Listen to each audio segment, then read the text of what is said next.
All right, so I was gonna say work on what you love. That's actually not that helpful, right? It's so easy to convince yourself or rationalize that you love what you do.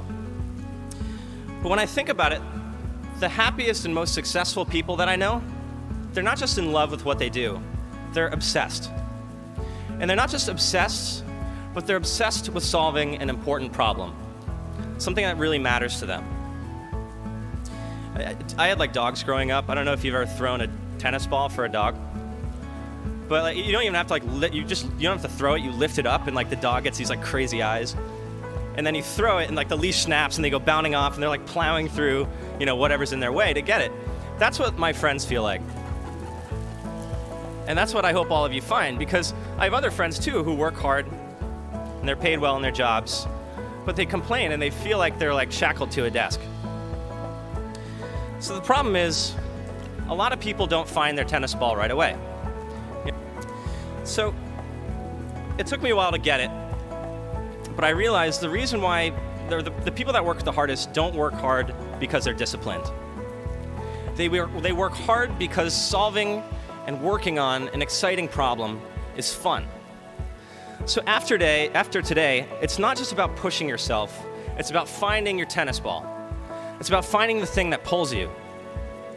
It might take a while, but until you find it, keep looking and keep an ear out for that little voice. All right, let's go back to the summer after my graduation, the one all of you are about to have. So one of my best friends and fraternity brothers, this guy Adam Smith, started a company with his friend Matt Brazina. And I was excited, and we all got together and we decided, well, hey, why don't we all work together out of the same apartment? So we could, we'll save some money, it'll be fun. And it was perfect. It was a perfect summer. Well, it was almost perfect. Like the air conditioning was broken, so we were all like coding in our boxers. So, but it was pretty good. So Adam and Matt were working like every waking hour. But as time went on, they kept getting pulled away. And I'd be like, well, where are you guys going? And they're like, well, we're gonna meet with another investor. And I'm like, oh, okay. And one of these investors actually took him on a helicopter ride. And I'm like, at this point I was like, okay, like seriously, like I've been working on my company for like 2 years, and Adam's only been at it for like 2 months. I'm like, I want a helicopter ride. But that was just the beginning. Like things only got worse. Like August rolled around, and Adam gave me the bad news that they were moving out. And so not only were they moving out, but they were off to Silicon Valley where the real action was happening, and I was getting left behind. I mean, it was okay. Like every now and then, I would call Adam to see how things were going. And things were always pretty good. So I remember one afternoon, I called him and he's like, oh, we met with Vinod today. And I knew that Vinod Khosla, he's this legendary Silicon Valley investor, entrepreneur, he's a billionaire. And I was like, oh, that's cool, what'd he say? And then Adam was like, he's gonna give us $5 million to get started. And so, I mean, I was thrilled for Adam, but this was a shock for me. Because like, here's Adam, he's my little brother in the fraternity.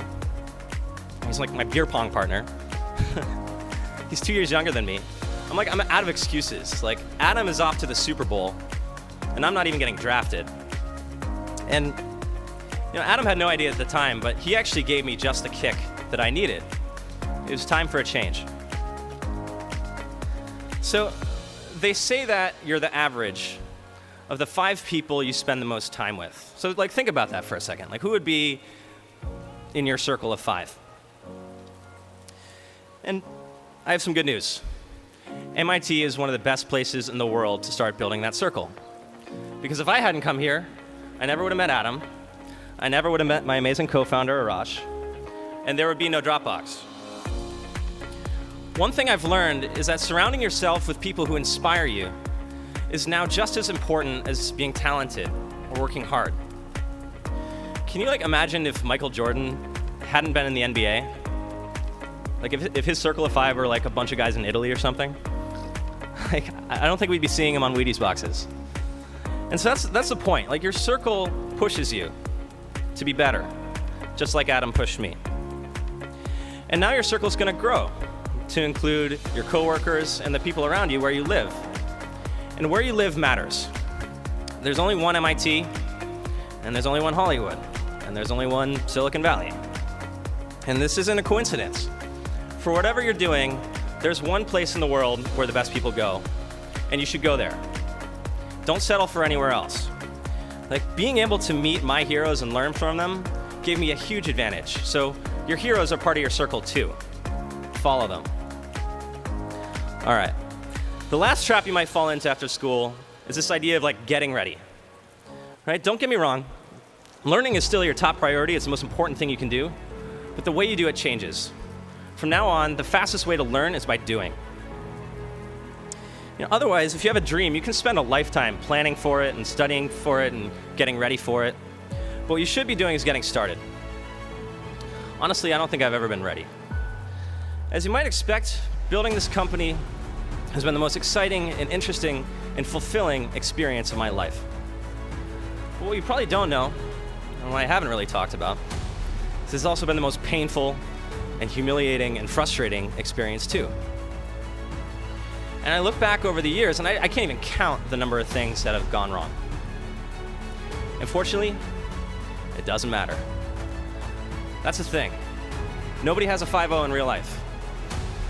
Actually, now that you're done with school, the whole idea of a GPA just goes away. Bill Gates' first company made software for traffic lights. Okay, Steve Jobs' first company made plastic whistles that allowed you to make free phone calls. Neither of these companies were successful, but it's hard to imagine that these guys were too worried about it. That's my favorite thing about what changes today. From now on, failure doesn't matter. You only have to be right once. I feel like I used to worry about all kinds of things, but I can remember the moment where I calmed down and got over it. So I just moved to San Francisco, and one night I couldn't sleep, so I'm on my laptop and I'm just on the internet. And I run into this page and I read, there are 30,000 days in your life. And at first I'm like, yeah, whatever, obviously. But then I was like, huh. And I remember I tabbed into the calculator, and I typed in, I'm like 24 times 365. I'm like, oh my God. I'm like 9,000 days down. Like, what the hell have I been doing? And by the way, you guys are 8,000 days down.